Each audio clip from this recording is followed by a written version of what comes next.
in order to be a good designer, you need to know how to build. And in order to be a good builder, you need to know how to design.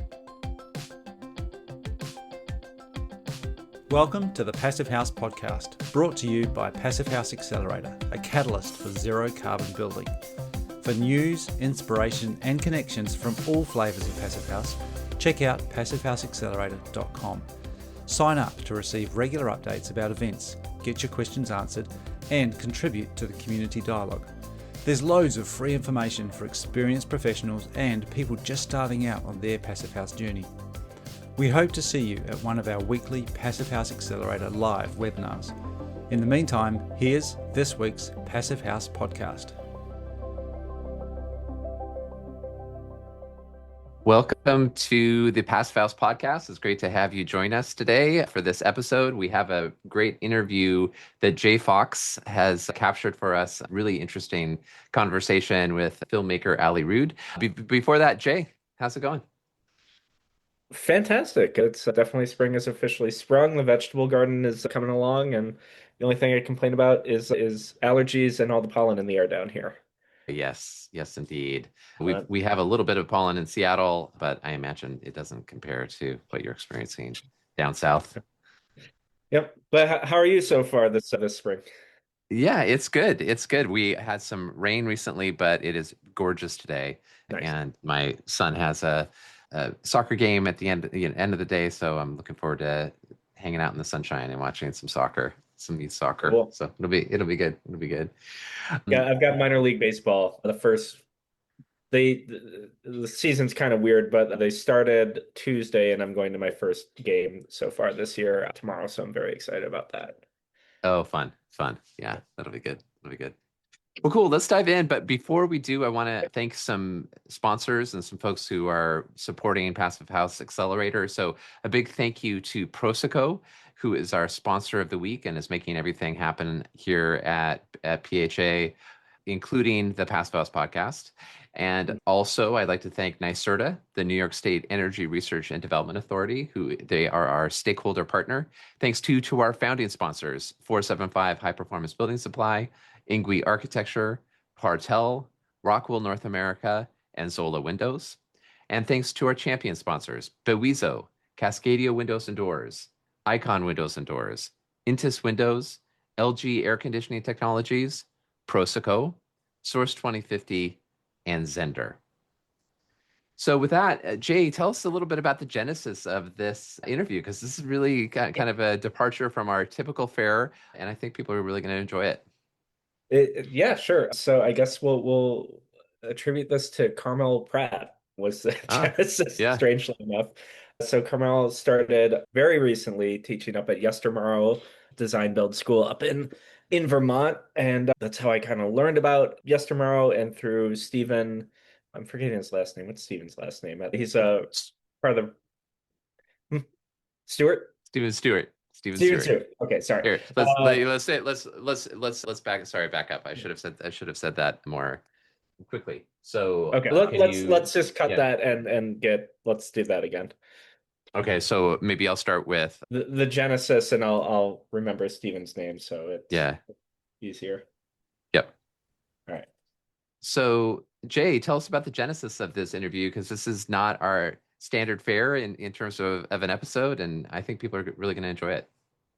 Yeah, so I first learned about the film after speaking with some folks at Yestermorrow, and I was put in touch with them because Carmel Pratt, who everybody should know who's listening to the podcast, she's been a part of the Accelerator community for a while. She started teaching at Yestermorrow, and then Stephen Stewart kind of put me in touch with Britton Rogers and Wynn Hannon up there. I did an article maybe a couple months ago about Yestermorrow and just design build in general. And they mentioned this really cool movie, Prickly Mountain and My Design Build Life by Allie Rood.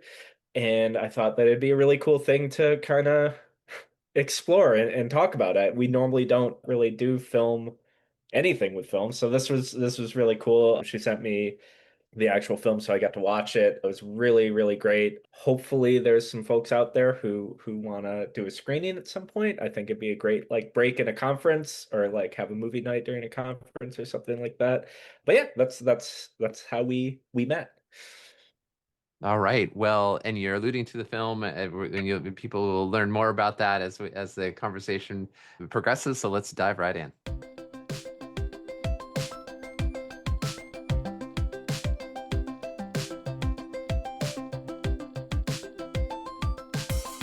Welcome back to the Passive House Podcast. My name is Jay Fox. I'm here with Allie Rood, a filmmaker based in Waitsfield, Vermont. We're here today to talk about her film, Prickly Mountain, and my design build life. Allie, thanks so much for being here. Thanks for having me. You got it. Well, I guess just to jump right in, can you describe generally what the film is about and your personal connection to Prickly Mountain? Yeah, so Prickly Mountain and My Design Build Life is a story about the design build architecture movement that kind of happened here in Warren, Vermont and it started kind of 1963 and is still going strong today. Design build isn't kind of a new concept, and there were movements kind of happening across the world at the same time. But my personal connection to kind of design build in the Mad River Valley. I grew up here. My dad's a design build architect who moved here ultimately because of the movement. And I grew up in this design build community. I didn't become an architect or builder per se myself, but got into filmmaking, which is kind of arguably a kind of a similar pathway in some ways. And I kind of decided to make a film about it. Very cool. Yeah, your dad, well, both your parents kind of feature prominently in various parts of the film, but I'm just curious, like, what was it like actually growing up around, this kind of design build school? Like, I remember, well, I'll let you tell it, but there was a very funny part of the film where it's like you're building your own kind of like passage out of your room. Yeah, I think definitely in the process of making the film, I kind of clarified and more deeply, kind of objectively can understand how I was shaped by it and my connection to design build. But, essentially my dad was interested in architecture, but then just kind of by happenstance ended up in Warren, Vermont on his way out to California and started working for Dave Sellers, and kind of the movement had already kind of been going for almost 10 or more years. And so there was a established architecture firm. And so early on, that was my dad's sort of full experience with architecture, was this idea of being that in order to be a good designer, you need to know how to build. And in order to be a good builder, you need to know how to design. And it's pretty clean and simple. He talked a lot about that kind of simple guiding principle my whole life. He co-instructed the first Yestermorrow course in 1980.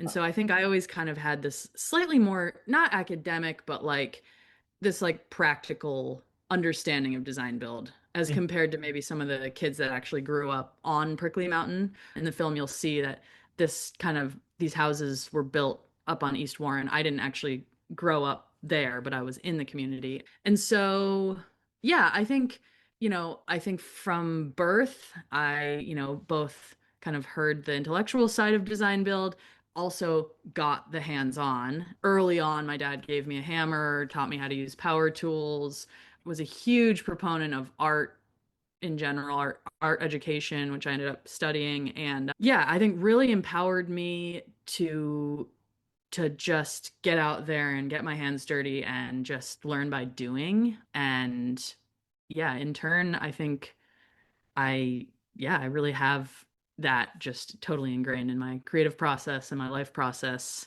Everything about my life is design build, really. Nice.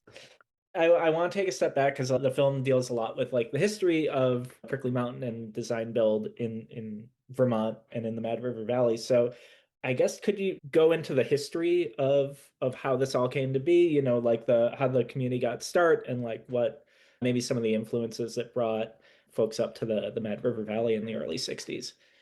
Yeah, so I think it was kind of in the air at the time, the early 60s. There was that growing kind of feeling of optimism coming out of wartime, and it was kind of pre more wartime.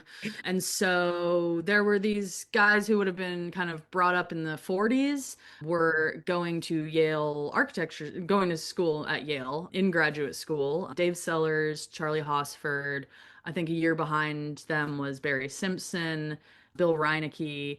These guys were all in their own ways had connections to building, whether, they grew up building with their dad or whatever it was. I think they had this really hands-on, kind of deeply practical sense of what it meant to be an architect. Mhm. And at the time, this was 1963, that's really kind of the height of, at least my understanding of kind of that distinction when an architect kind of went white collar and building was blue collar, and there was a real classist split in those professions, even though kind of years prior, 1920s and earlier, like for all of humanity, the history of humanity, the architect and the builder has kind of traditionally been the same person, the master builder. So yeah, they were coming out of that blip. There was Joseph Albers, and then under him, Bob Engman, were both art professors at Yale, both came from Bauhaus.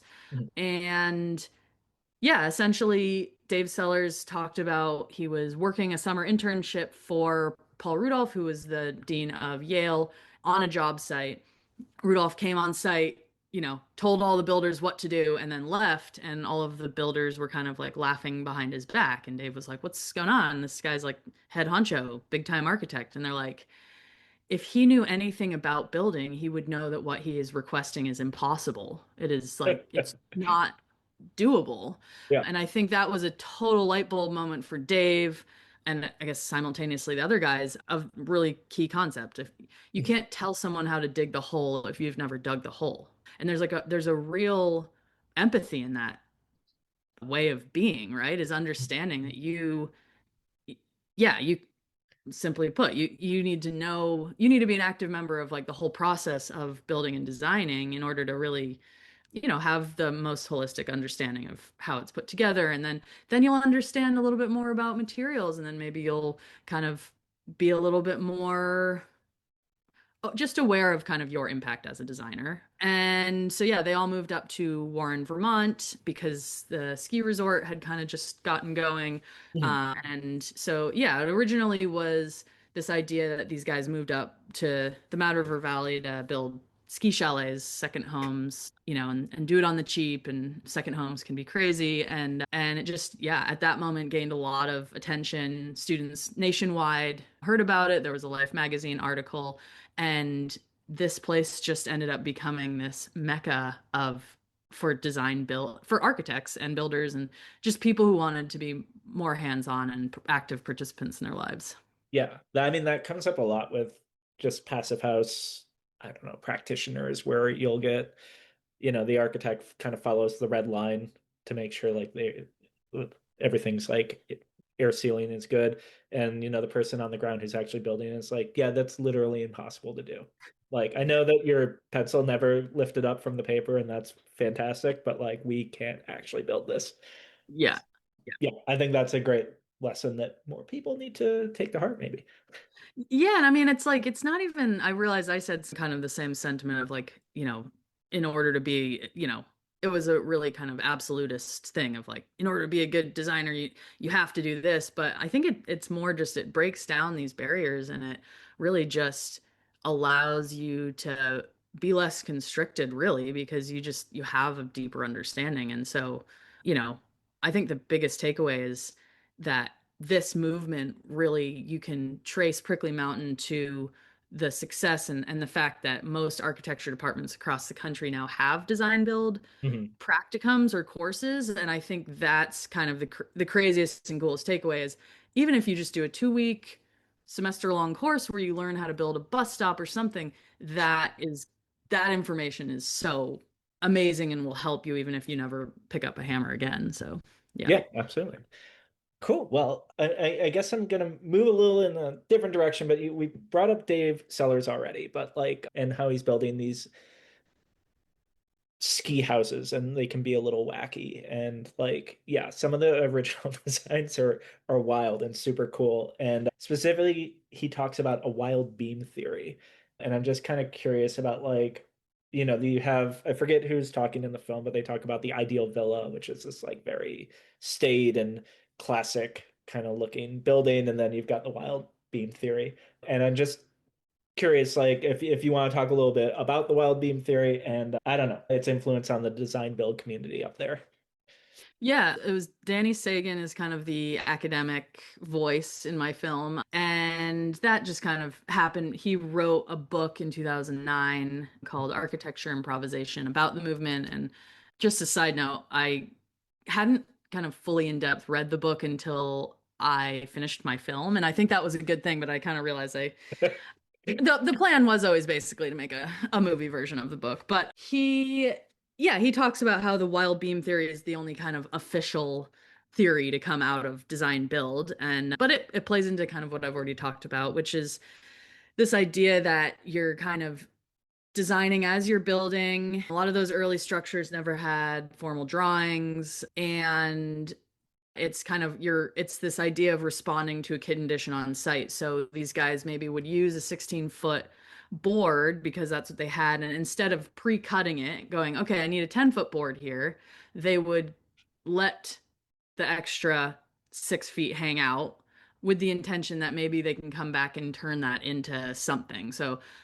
Interesting, kind of intrinsically, it kind of reduces waste, even if ultimately it does become waste in the end. But it also kind of forces you to sit with the unfinishedness and envision how you can respond to that condition and make that something usable or of interest, as opposed to just cutting it off from the get-go. When, especially if you don't have drawings, you don't necessarily know where the building's going to go. So yeah, there's a real distinct kind of, you need to be comfortable with unfinishedness and understand that nothing's really going to be ever done or fully deeply thought out. And that is definitely not for everyone, which is why I think, even in the film, there's some guys that are like, that's Dave's thing. That wasn't, that's not my thing. Yeah. But yeah, I think it's a beautiful concept.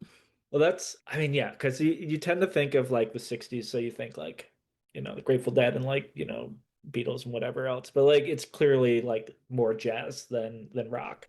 And Yeah. it's this like wild spirit of improvisation that I just thought, I don't know, super cool. I don't know if I could live in a house like that, but I'd still just like respect the hell out of it. Yeah, it's like sometimes, I don't know, there's aspects of kind of subsets of jazz that are, it's maybe not music you're going to listen to all the time. You got to be in the right Yeah. headspace to be able to think about it. Yes. Yeah. Ornette Coleman's not for everyone, and that's just Yeah. like, yes. But yeah, you mentioned there's this kind of like there was this distinction that came through in the film between two schools of thought. There's the wild beam theory, and then Bill Mc, I'm gonna screw up his name, but Bill, Jim, and Trav kind of Yep. are this like second generation that comes up. And I guess I just want to explore like what were some of the differences in their approaches from Dave. Yeah, I mean, I think kind of Dave early on and Bill Reinecke, yeah, like we kind of just talked about, they weren't about like drugs and rock and roll. They were about improvisation, and from a really kind of classical background. Ultimately, they kind of, I think, came into Warren and the design build movement with the intention of being Frank Lloyd Wright, right? They wanted to be the Starchitects, and they saw this as an opportunity to build cheaply and do whatever they wanted and make these like, penthouses for rich skiers or whatever. And I think what's cool is that the houses that they built are really intriguing pieces of sculpture, not necessarily maybe the most comfortable thing to live in, but I think accidentally what ended up happening is kind of neither of them, they moved to Vermont and then they ended up staying here, and they ended up really being incredible community gatherers. And I think whether Dave really meant to or not, he was never really the guy that was going to be Frank Lloyd Wright, but he was the guy that got hundreds and hundreds of people kind of ultimately involved in this movement. And so, yeah, those initial buildings are sculptures, and they're like jewel like and falling into the like rotting into the ground as well. They're quite old at this point, over 50 years. And then this next generation, Trav, Bill, and Jim, were about 10 years younger. They were in graduate school, ended up in the Mad River Valley just working summer jobs for Dave or something, and were offered a piece of land. But for whatever reason, particularly because they were, Bill said he went to a sustainable innovation summit and realized that like, that's what he wanted to do for the rest of his life. Yeah. Their thing was all about alternative energy use, and ultimately they created this building Dimetrodon, which is like a 6 unit condo. It was originally, I think, supposed to be 12 units. I might be right, only half of the building actually got built, but it was co-housing before co-housing was even a thing. And it's called a condo now, but they between the five families shared, run the whole place off of a wood boiler heating system. They experimented with active solar before that was even a thing. They had two wind turbines on the property. They had a huge garden, and yeah, they were just building this crazy co-housing unit and kind of it expanded as they expanded, right? And so eventually they all had their own units and started raising kids, but there was always this like real shared assets energy to it. And I think first and foremost they were really drawn by sustainability and being a conscious member of society in terms of energy consumption. And I think that is a derivative from the stuff that Dave and Bill kind of started in terms of being empathetic towards how you're impacting the world. But they took it to that next level where it was like, we're not just interested in building penthouses. We're trying to create a solution for a housing crisis at the moment. We're looking for housing. So we're going to create this affordable place to live that doesn't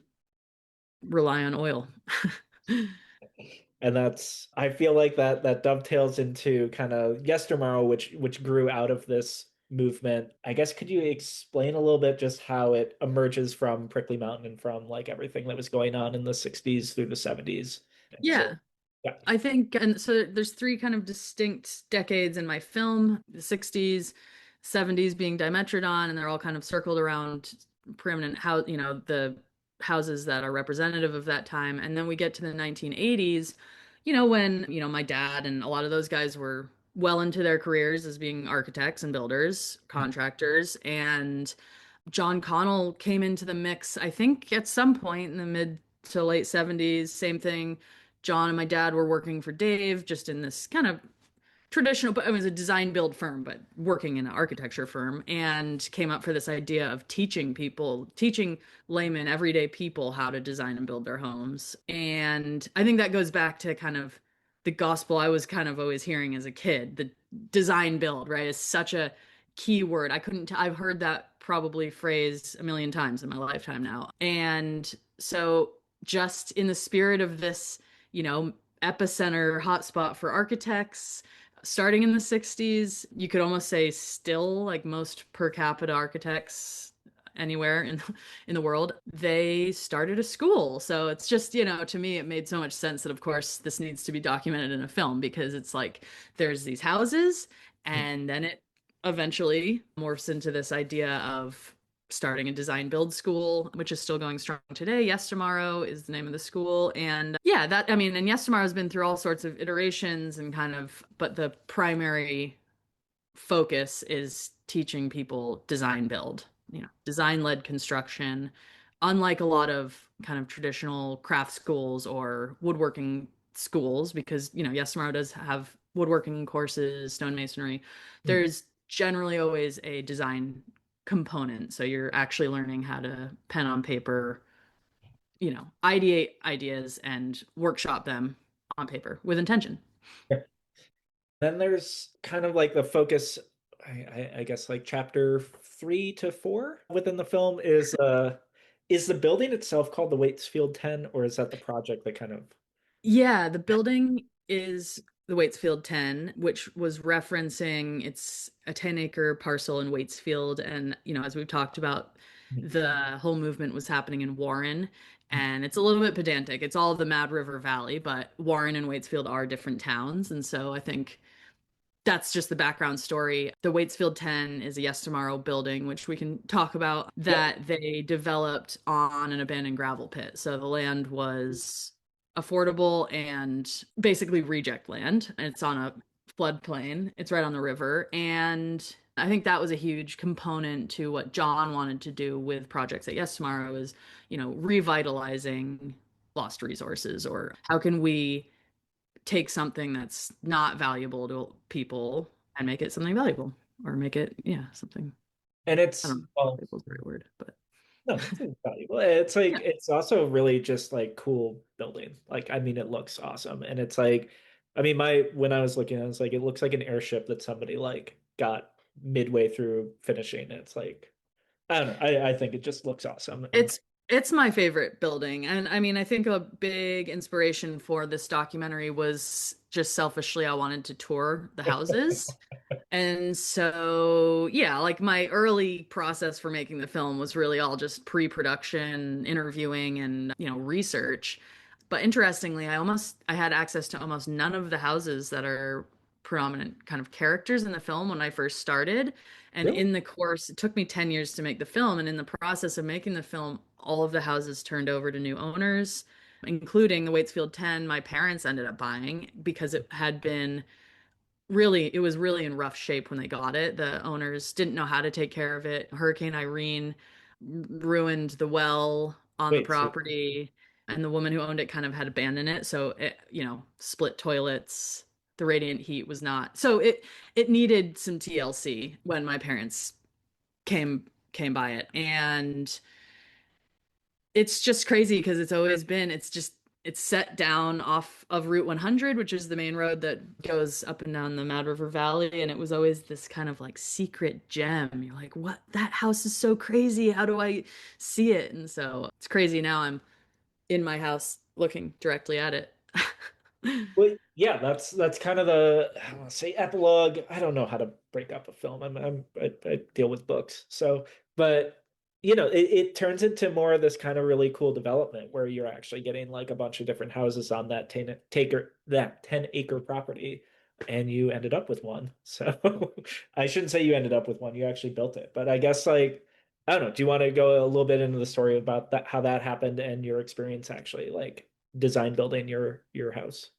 Yeah, I mean, so as I mentioned, the project was a 10-year project. When I started, I had no idea what I was getting myself into, but also I hugely didn't really know what the actual narrative was. And that's the hard thing with documentary, writing a book, is you're in research phase, and then it's like, how do you take all of this information and actually make it something that's ingestible and enjoyable? Yeah. And so a crazy aspect of it was, so the Waitsfield 10 house, as you'll see in the film, is wild. And it was John Connell's like, I want to do one crazy Yes Tomorrow house, even if I have to fund it. And it is definitely, as he says, like the best house he's ever made. And I think that's because there was no constrictions, right? It was purely for the students to have the experience of designing and building an actual house. And it's crazy looking. It's gorgeous. It's the idea that came about is it was like a 1 by 1 piece of wood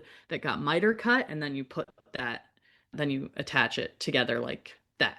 So it was here and then like here. So yeah, it's crazy, and it kind of hangs out. Yeah.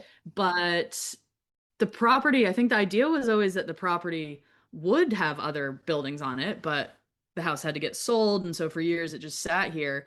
And my parents got the property in 2019, and their goal was to just subdivide the property make it as dense as possible. So they were able to, the maximum amount of lots they were able to put on was 8. Hey, And so there's 8 lots. We're pretty close. I'd been living in Christchurch, New Zealand. I like living in urban environments. I like high density places where it cultivates community, similar to Dimetrodon, where you have neighbors that are looking out for you. yeah. And that was maybe halfway through the process of making this film. They offered me one of the lots, and it was kind of a no-brainer. It kind of ultimately completely changed the trajectory of my life. But I ended up hopping on it and got in touch with Yestermorrow, and they had me come on as a semester client for the 2022 class. So basically from August to December, students designed and built the house that I'm in. And kind of taking a step back, my parents spent 2 or 3 years subdividing this property with the intention that the lots are affordable lots for people, who hit the median income bracket in the Mad River Valley. And so, we only have two rules. One was that, your income needed to be 80% or less than the mean income. Mm. And we don't do short-term rentals here. So you couldn't buy with the intention of building an Airbnb. And it's really incredible. We're year 4 into this development. There's 3 lots that still haven't been developed, but there's a shipping container house on the property. There's a tiny home. Sam and Chrissy's house is in the film, the dead squirrel house. Yeah, it's really just really beautiful to see how this is starting to flourish as a community. That's so cool. And are the 3, for anybody listening, are the 3 like currently for sale, or are they like they just haven't been developed yet, but there was a buyer? All the lots are spoken for, but the Waitsfield 10 house is for sale. So Seriously? yes, and my parents are definitely, their goal is to sell it, hopefully by the beginning of this summer, because then they're going to build on lot 3 was their build their retirement kind of one story house. But yeah, the Waitsfield 10 is currently for sale for I think 495. Wow. Yeah. If I could convince someone in the next room to move to Vermont. Yeah.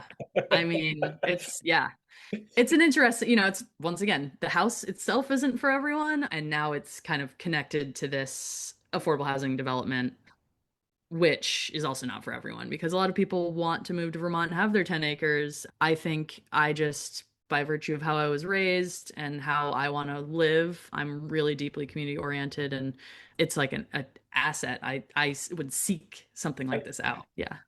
No, I feel the same way. I'm down Yeah. in Asheville and very much in I don't want to say the city of Asheville, very much in a neighborhood. Like I can look out and see like 7 houses from here. Yeah. Yeah.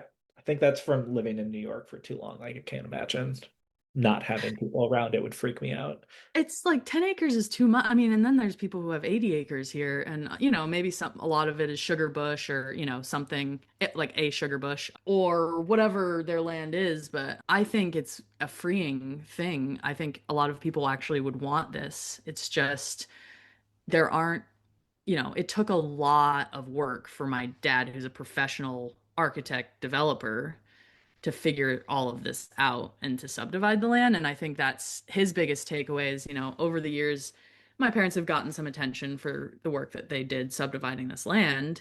But both my parents have said like they'd rather not like be in the limelight. They'd rather just this become more of a norm and it be just easier to do this, Yeah. to I mean, offer lots.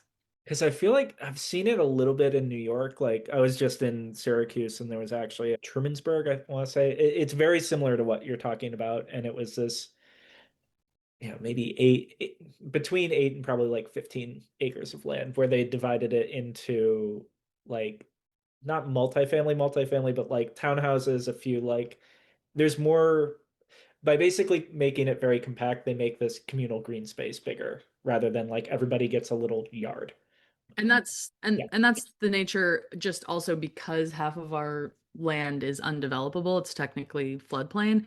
We each have about a quarter of an acre, which is enough to have a nice little yard, but then we collectively all share the river frontage, and there's a old greenhouse on that property that we're going to rehab hopefully one day soon, and yeah, create a community space. And I think that's the beautiful thing is, yeah, exactly, not partitioning out that everyone gets 1 acre. It's like Yeah. we're high density with the shared asset. So yeah, So cool. Very jealous. it's really crazy. Yeah, it's been cool. Well, so I want to change gears a little bit, and actually, you kind of leaned into this, but like I guess with storytelling, but I guess it's the same with the house. But like any creative work is kind of like, you could refine it and add to it indefinitely, and that as someone who wrote a lot of novels, like that was always my problem was figuring out like when to finally say it's done. Here you go. How did you decide on like the final form for the film? Like what was that process like? And I guess I don't know, how long did it take? Yeah, that was really hard. I'd say it took 9 years now. I think from whenever 2017 until 2021, I Mhm. was solely responsible for 100% everything. I had really no funding, and I just kept, I'd use it as an opportunity. I'd use this film as an opportunity to come home, visit my parents, shoot a few interviews, shoot some footage. I'd go out and try to get some landscapes or anything, but I had no real clear vision. And I kept rewriting and rewriting grant applications. And, the story did not include my personal story, except for when grants asked kind of what my access to the community was, which that was probably the biggest asset to this film. And I was just kind of in denial because I was alone doing it and I knew I needed to find an editor. I just am the amount of drafts of random work samples that I cut together that just were just like a collection of random cool, quotes from Yeah. people, but there was no narrative. And so then in 2021, I was back for three months actually, because that's my dad had a bit of a health scare. It was COVID times. New Zealand was locked down. And so I came here for an extended amount of time. That's when my parents, said they wanted, if I wanted to build on the property, that they'd love that. So I also at that time met my executive producer who gave me basically a seed amount of money. I was just saying this today in a Q&A for my film. We would not be talking here right now if it wasn't for Amy. And she basically was able to give me enough funds so that I could hire an editor Mhm. and make a trailer. And at that point I had like already had 10 terabytes. I don't even know how many hours, but like way too much footage. And Yeah. so it was, almost all of the 10 grand went into Oliver, my editor, because it was just like he had to spend multiple months going through all the footage, but in turn made this really cool trailer. And so I Yeah. finally had a work sample. And then at that point forward, I'd say I went another year without any more financial support and then re-engaged with Oliver, who's a New Zealand-based editor, unbelievable editor. I kind of got him at the right time. He's like at the beginning of his career. And I reached back out to him and just said, "Hey, I've got a little bit more funding and I'd love." I can't remember if he reached out to me or either way. He basically said, "I'd love to edit your film. I've been thinking about it a lot." And he'd already been through all the footage. And I am rambling now, but basically, long story short, I'd say end of 2022, we sat down and had a week of just development, story Mhm. development. We wrote out themes, we wrote out primary characters, all on note cards, pinboarded it up, and really synthesized the story. Really realized that the name of the movie was Prickly Mountain. It wasn't design build movie. It was about Prickly Mountain in East Warren. We really identified that we wanted to show the houses. We really identified we wanted to show, not tell. We're not trying to like convince people of the virtues of design build. We're trying to show them. Yeah. And so that got rid of my inclination to say all these grandiose statements that were just pretentious and not going anywhere. Yeah. And the craziest and biggest kind of shift in mindset was making it a personal documentary. So owning the narrative from my perspective, because there are kind of a number of like underbelly stories, there's a number of perspectives that other people could tell that aren't the same as mine at all. And it was just, yeah, it was really a tricky, pivotal moment for me to understand why am I making this film? Uh, What is my perspective? And how do I make sure this is a film about community, not about just Dave Sellers? It's not a Starkitect narrative. yeah. It's about this beautiful community that I grew up in. And so, long story short, that's when we kind of honed in on the narrative. And then it was kind of just, I need to get more funding. Let just smooth sailing, finish the film. Yeah. So I know nothing about filmmaking, so I'm Yeah. not even gonna like pretend here. But like, how do you actually get? I mean, what's the grant writing process? Because I feel like that's how you're financing a lot of this. Like, what I was gonna ask the question of like, what's some of the biggest challenges? But like, Yeah. clearly That's the what, narrative yeah. is like a huge problem because you have 10 years of footage. But like beyond that, just like the funding, like how do you do that? Yeah, no, I didn't know anything about that when I started. So, through the process of making the film, it was deeply my own design build Mm. endeavor in the sense that I had a background in like commercial filmmaking, but, more from like a producer, assistant editor, sort of. I'd never kind of like fully taken on my own project. This is my first film that I directed. And I had a friend, Janique Robillard, who's a really incredible producer. She just worked on The Librarians, Oh, and Death by Numbers was a short film she worked on, which was nominated for an Oscar. So, incredible filmmaker who's from the Mad River Valley. And she just at least kind of got me on this train of like, you should apply for grants. They'll help you synthesize your idea because you apply for grants at all phases of the production process. So for a documentary, you have your pre-production research phase, and there's generally grants for that. And that's where you're pitching an idea, but obviously people know like once you do the research, it's going to change. But you do need to have a clear kind of log line, synopsis, cast and crew, comparable list, what's the film going to be like? Yeah, it forces you to sit down and write this out. And that's really, really, really hard when you don't know. And then you're in like production phase. And so I applied for grants probably continuously for 4 or 5 years, never got a single grant. And I think the learning lesson there is I didn't know what I was doing, so I wasn't overly confident. I needed support because it's impossible. Like, yes, you could write a book on your own, but filmmaking is deeply collaborative and you need yeah. a team. And it's insane to even think about what I did do on my own for this film. But yeah, I think just revising and writing this treatment over and over and over again started to make me feel like a crazy person because at the end of the day with film, you also need a work sample. So you can write your ideas over and over again, but once you get into this post-production phase where you're editing the footage, Mhm. there are so many happy accidents, beautiful moments, unintended moments that become kind of the life stream of the film that Yeah. you would never know until you actually just sit down and start cutting it together. And so, yeah, in the process of doing this in a really clumsily and long and drawn out way, I've learned now that every time you shoot footage, instantly ingest it, instantly make a transcript for what they're talking about. Just really be organized as you're going. It's not one of these like you shoot it and then you edit it processes. So, Yeah. yeah, grant writing is its own deep skill, and one kind of unfortunate thing for the film industry right now is those grants are shrinking. There are less than were even available, back in 2019. So I don't know what that means for the future of independent filmmaking, but yeah. Well, yeah. Sorry, I didn't mean to go No, there. no, no, no, no. It's one of those things where I'm stopping myself from going to a Yeah. good place. So, but yeah, we're kind of way into left field now, but I'm just really curious about this. Like, what organizations do you like apply to get grants from? Like, is it universities and they're running out of money? Is it state agencies? And I'm not currently in grant writing phase, so I don't exactly know. But, essentially, when you have an idea for a film, it's good to early on get a fiscal sponsor so that any money that you do get can go through a nonprofit, tax exempt.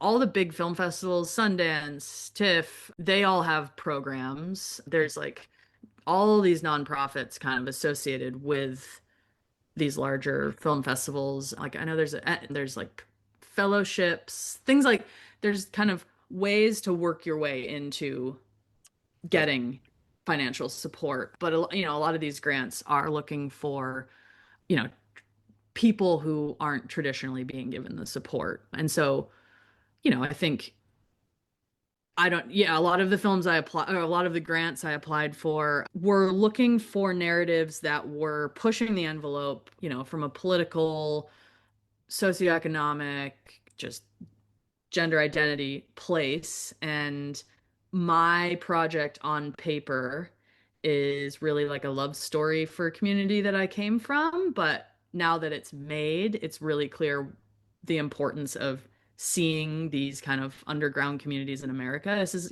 this is a movie about American culture. And I think we need a little bit of optimism right now, as well as we need to see films that are pushing boundaries, but, in terms of perspectives. But I applied for grants through the Graham Foundation. Architecture specific. I did end up getting a grant through American Institute of Architects in Vermont. Architecture is Free Foundation is a nonprofit organization that offers free architecture education for people worldwide if you have internet. So it's a really cool organization. And so, yeah, I kind of, it's similar to sponsorship. My experience is, also being a professional athlete. And so it's really similar to that train of trying to find sponsors to support you to do your work. So I don't know. We kind of went down a rabbit hole. I could talk, there's other challenges, but yeah, I mean, financial is the biggest hurdle for independent filmmaking. Yeah. Yeah. That's what I would assume. And then Yeah. when I said 10 years of material, I was like, oh my God, that was probably even worse, but yeah, it was, yeah. Well, yeah, so I guess, well, first of all, you mentioned athletes, so I'm kind of curious. Like, I know this has nothing to do with building, but like, what, skier, snowboarder? Yeah, a skier. I grew up in the Mad River Valley. There's multiple ski resorts here. It is a resort town. Hilariously, my mom must have known, but my dad always loves to say that he didn't know there was a ski resort here when he moved here, which is crazy. This is a resort town, but I am privileged that I grew up here, got to ski, on Fridays with elementary school, things like that. So I was really into skiing and took it as far as I could in the free ride world. So, it's an improvisational aspect of skiing, I would say. It's not slope style park or ski racing, I compare it mostly to surf competitions. So it was a really amazing kind of free-spirited time in my life where I worked with brands, and it's how I got into filmmaking. My first film was a all-female ski film called Pretty Faces, which is a kind of a cult classic. It really started a movement of getting underrepresented people on the stage because, as a female athlete, all of us operating at a high level knew, there was always just the token female, and you're like, why are there not more women in this being represented in the sport? And yeah, so I did that, but kind of simultaneously was trying to get into filmmaking. And around 2018 is when I, stopped trying to be a professional athlete and focus on being a professional, a full-time filmmaker. What were some of the other challenges that you faced over the course of the film? I think my biggest challenge, and, a lot of these projects end up being like personal growth moments as well, but I think for better or worse, I like to I'm a wide, what is a big picture thinker. Uh-huh. And I generally start from that place, which means I don't have a clear direction. And so we've kind of talked about that, but I think I didn't know what I was doing when I started, and to be completely honest, and that's like clear in the film too. But I just kept shooting all this footage, and it kind of got worse and worse and worse. Like the more footage I shot, the more paralyzed I was, right? Because it was just like, how do I make a work sample? And I just I couldn't get through it, and I was so alone in the process because I had no funding that I just kind of kept bashing my head against the wall for a number of years, to a point where I saw this documentary. I love it. It's a personal documentary called Sherman's Last March. It's a famous, you watch it in film classes. Okay. And there's a scene, it's a personal documentary, and there's a scene where the filmmaker and protagonist of the film is talking to his dad, and his dad's just like shitting on him, but basically like, when are you gonna stop making this film, or like, and then I had like almost a parallel identical experience with my dad where I kept soundboarding him, and he's just like, you just need a work sample, like we can't keep talking about this. And so I think that was, from a logistical standpoint, was bridging, and that's where the editor came in. It's like bridging that kind of, I'm living it and breathing it, and I'm so close that you can't tell a fish about water or whatever. Like I just needed perspective and support, and I'll never have that experience again, right? It was a incredible learning experience. But I mean, was that difficult? Because like again, I'm coming at this as I'm a musician and a fiction writer, Yeah. and it can be really tough to sometimes get criticism. Like, were you immediately just like, oh, I like, you're right, and I'm accepting this criticism, or were you just like, this is a family podcast, but so F you, you don't know what you're talking. Like, how Yeah. was getting that criticism from somebody I think I studied studio art undergrad, so I'm really comfortable with crits who and saw from an early age how it, like, you have to let go. You know that perfectionist mentality of like your first idea is never your best idea.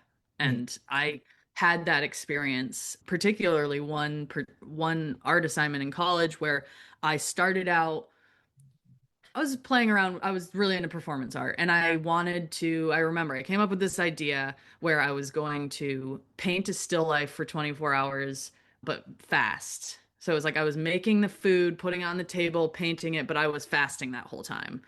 And like classic weird college stuff. And yeah, then the painting was horrible, right? Like the painting was bad. I didn't document that process. It just didn't work.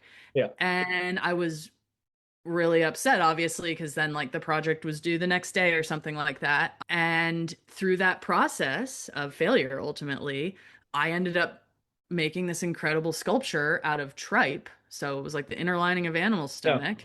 I sewed a bikini out of it and wore it. And then it was like this performance art piece, me wearing it, obviously commentary on body image.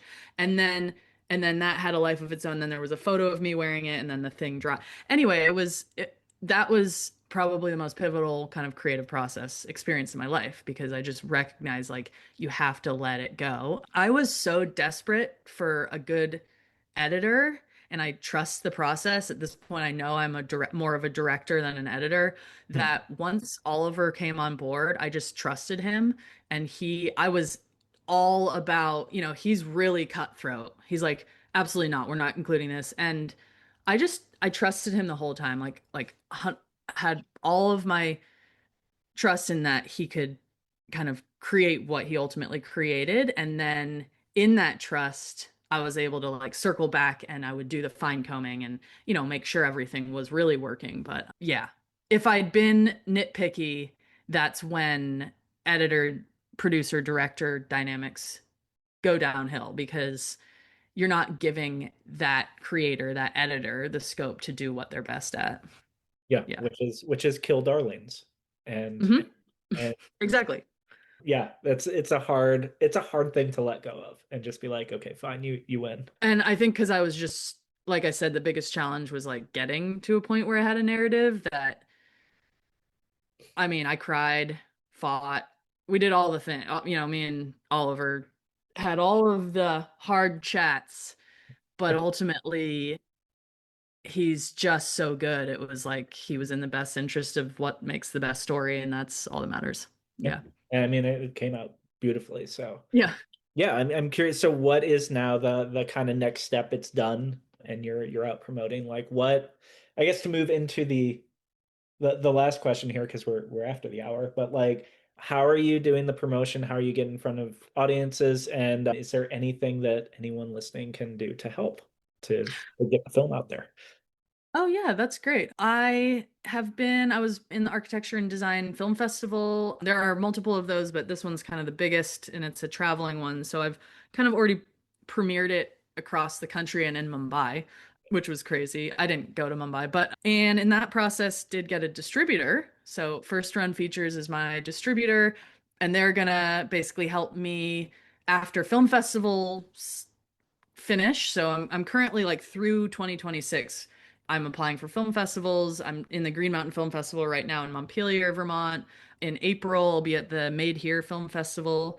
And yeah, I'm just kind of in that mode. But I also on my website, pricklymountainfilm.com, I do have a hostess screening form. And so I'm managing that on my own. Just happy and would love to do private screenings wherever I can. So, I think this is a really important narrative for students. So I think, schools, conferences, and, private screenings through firms and things like that is totally the current phase of the film. And then once we kind of get it into TV, streaming, DVD sales mode, it will be a little bit more accessible for everyone.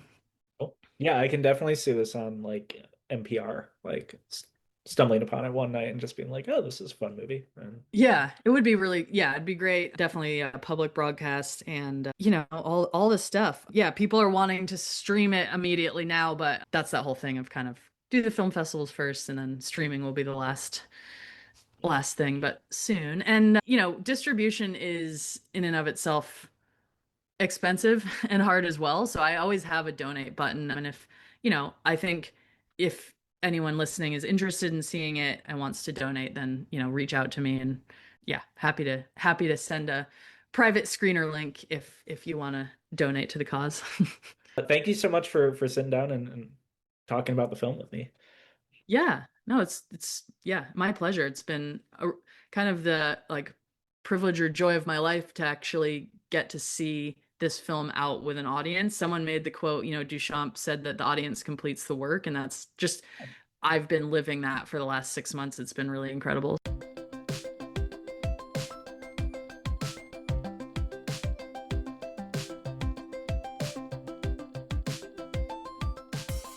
All right. So that was Allie Rood. And Jay, that was really super interesting, really fun to hear the origin story of Yestermorrow kind of embedded in the conversation. What sort of stood out most to you from your conversation with Allie? I guess just how freaking cool it is up there.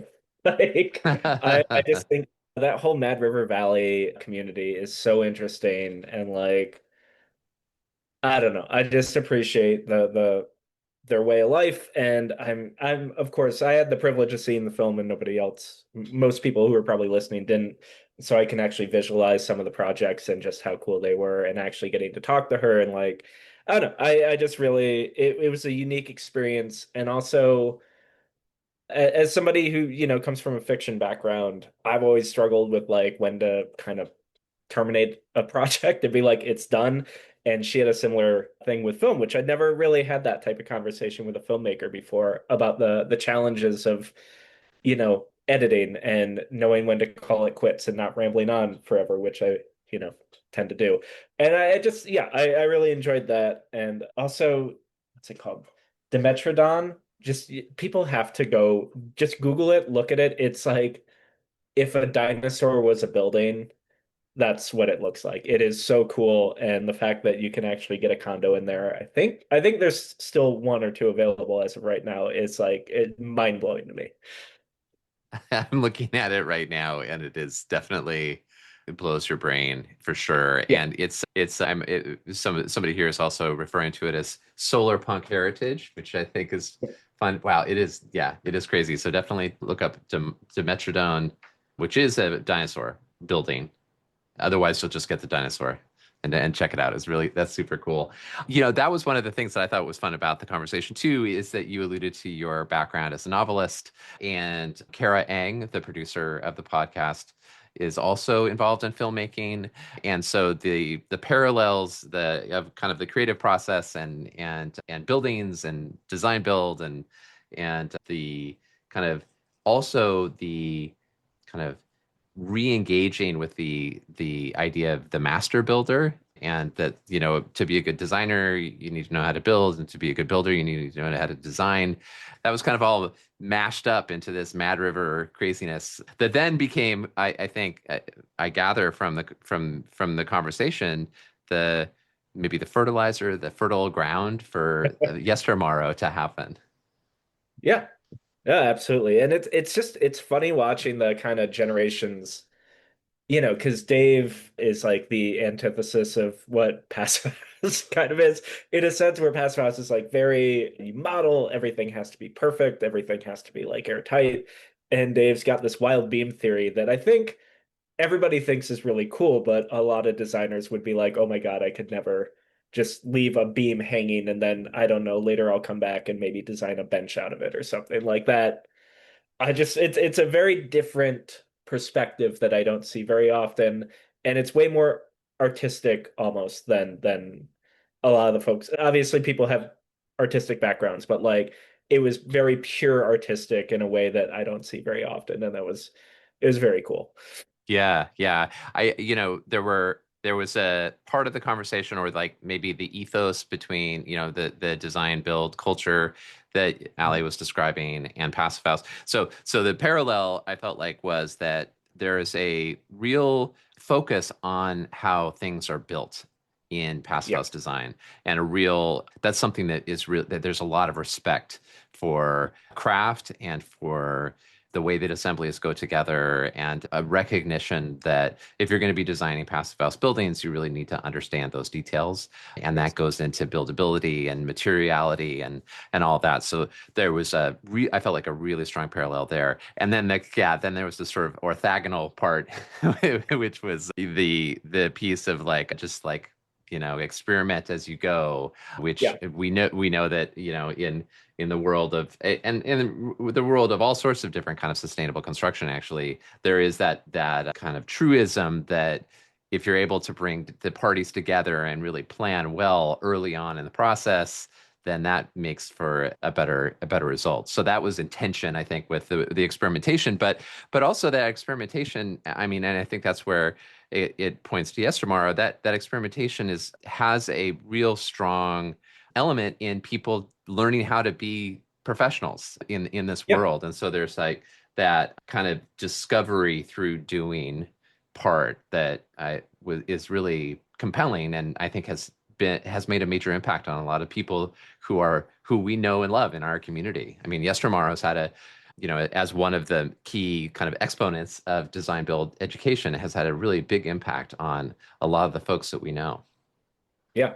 And I'm actually, this made me just think of when you said solar punk a bit ago, it made me think of very early on in the pandemic. Somebody did, I want to say it was Kevin Brennan. It was like right as construction tech was taking off, there was this idea of like the funk, and Yes, like yes. someone who has the funk, like just like inherently understands these like really complicated principles, but seems to just be able to like improvise.